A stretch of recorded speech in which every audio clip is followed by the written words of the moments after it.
Assalamualaikum warahmatullahi wabarakatuh. Perkenalkan, nama saya Mumaring Alfiarido dengan NIM 070 11282328 066. Pada video kali ini, saya akan membahas tiga pembahasan, yaitu yang pertama pengertian anggaran publik, yang kedua teori dasar anggaran publik, dan yang ketiga asas anggaran publik.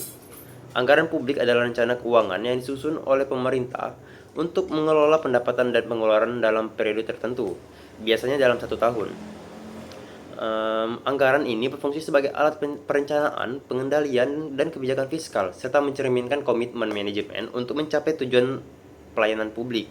Dengan karakteristik dinamis dan memerlukan persetujuan dari pihak berwenang, anggaran publik sangat penting untuk memastikan transparansi dan efisiensi dalam penggunaan dana publik.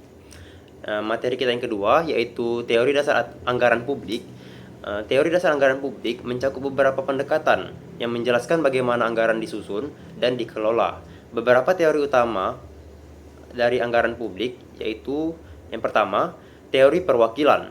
Teori ini menyatakan bahwa anggaran harus mencerminkan preferensi dan kebutuhan masyarakat. Dalam hal ini, pemerintah bertindak sebagai wakil rakyat yang harus memastikan bahwa alokasi sumber daya sesuai dengan harapan publik.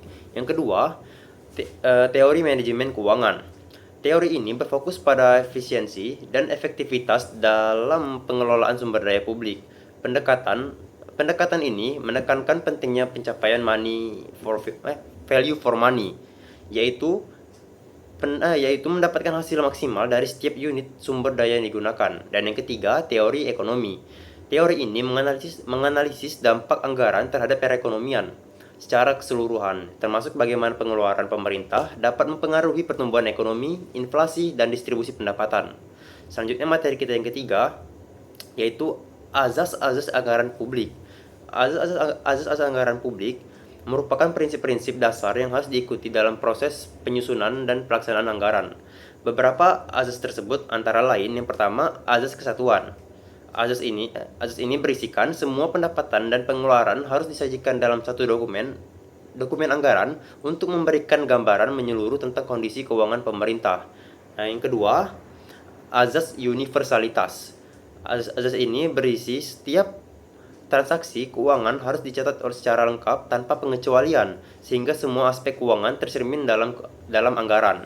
Yang ketiga, azas tahunan. Anggaran ini disusun untuk periode 1 tahun sehingga memungkinkan evaluasi kinerja keuangan secara berkala. Yang keempat, azas spesialitas.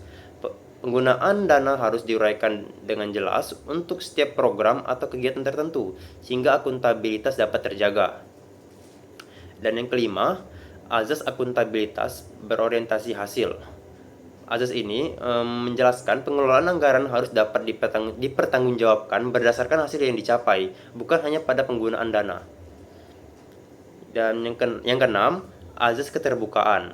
Pada azas ini, proses penganggaran harus transparan dan dapat diakses oleh publik, sehingga masyarakat dapat memahami bagaimana dana publik digunakan. Dengan memahami pengertian anggaran, teori dasar anggaran publik, serta azas-azasnya, kita dapat menghargai pentingnya proses penganggaran dalam mencapai tujuan pembangunan dan kesejahteraan masyarakat. Mungkin saja itu sekian dari saya akhiri. Wassalamualaikum warahmatullahi wabarakatuh.